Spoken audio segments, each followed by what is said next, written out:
دو نعمتونه دي ډېر خلک کې تاواني دي، الصحت والفراغ، صحت او فراغت. وای د دنیا تجاران د تجارت په معاملو کې چې رأس المال لاړ شي ضایع شي، هر څوک شفقت پکې چې پلان کې سړی سخت لوی تاوانونه وکړه، لوی جایدادونه و ټول لاړه تر ختم شو. دا لکه د دنیا په کاروبار کې چې سرمایه د انسان د لاس نه ووته، خلک هغه ډیر لوی تاواني بولي. نو الله تعالی د آخرت په معامله کې موږ تاسو ته دوه عظیم نعمتونه راکړي دي، که هغه په صحیح طریقه استعمال نشي نو تر دغه نه غټ تاوان نشته. یو صحت ته، بل فراغت ته.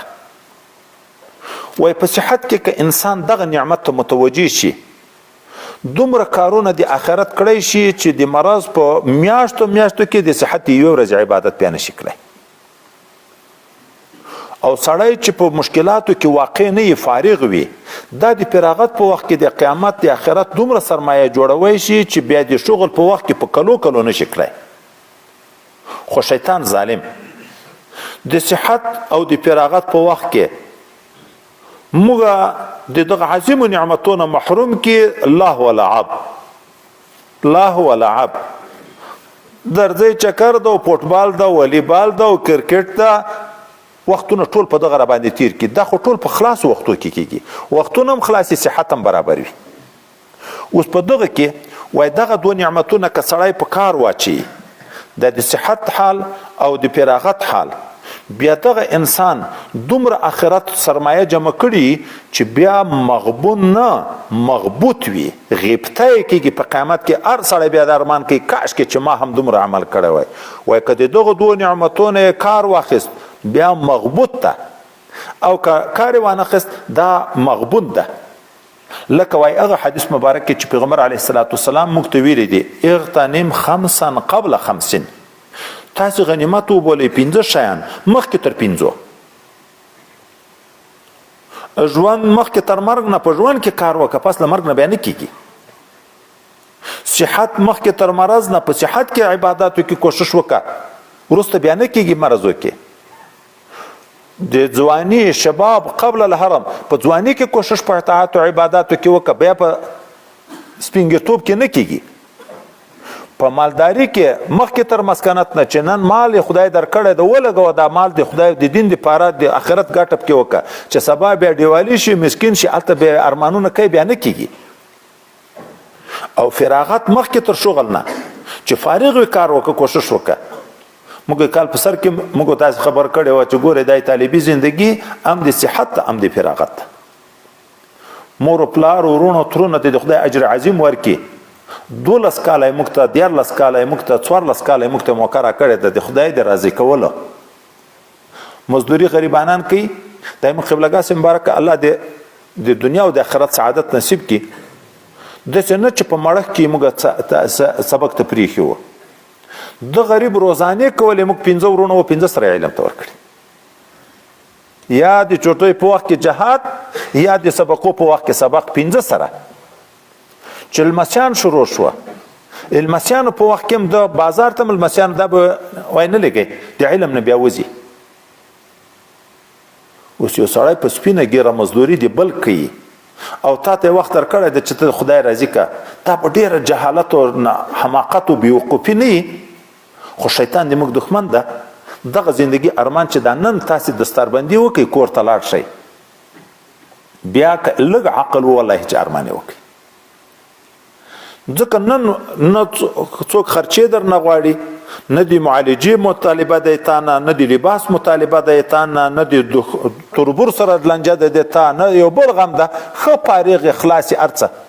خو چې کور ته لاړې، هلته ښځه مریضه ده، هلته اولاد مریض ده، هلته کالی نشته، هلته ډوډۍ نشته، هلته د ورور غم ده، هلته د تربور غم ده، هلته پلانکی ده، هلته پلانکی ده، بیا به دا موقع سړي ته په لاس نه ورځي. یو طالب د موږ سره دوره وکړه، نو دغه دوره کې یو د عبرت خبره ده. د کال په اخر کې چې خلکو دعوتنامې د ملګرو جوړولې طالبانو، د دعوتنامې نه وې جوړې کړې.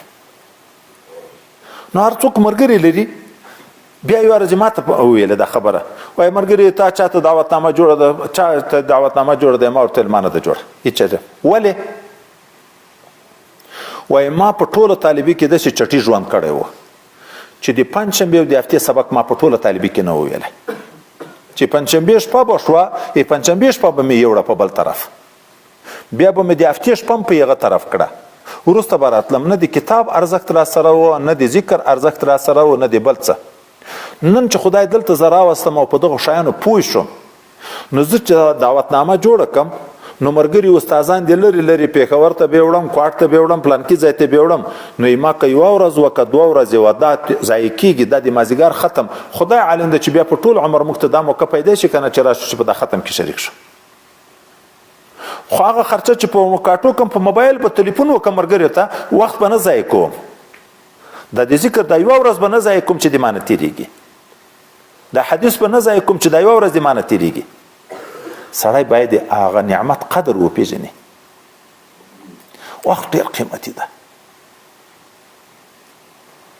خو دا وخت توره ده، که د کار تر واخیست بل څه دې په پرېکړه، خو که د کار وانخیست تا پرې کوي د تا عمر ختمیږي، سکنډ سکنډ رپسې حسابېږي.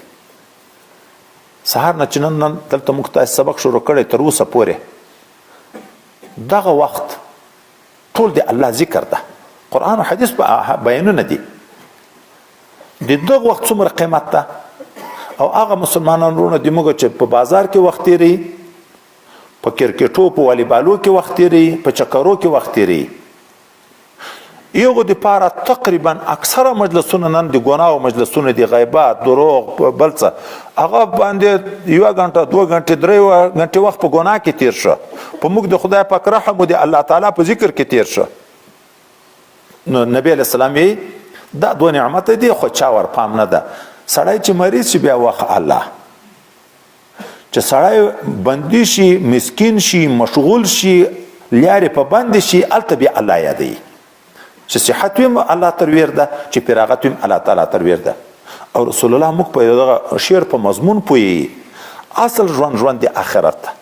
د دنیا ژوند خو هسې د یوې ورځې مثال نه، وروسته را روان ده، د یوه څاڅکي مثال لري، لکه دریاب ته ګوته ټیټه کړه په ګوته پورې چې څومره لندبل راپورته شو، دا د ټولې دنیا د زندګي مثال ده. د آخرت چې ده دا هغه دریاب ده چې ختمېدن نه لري.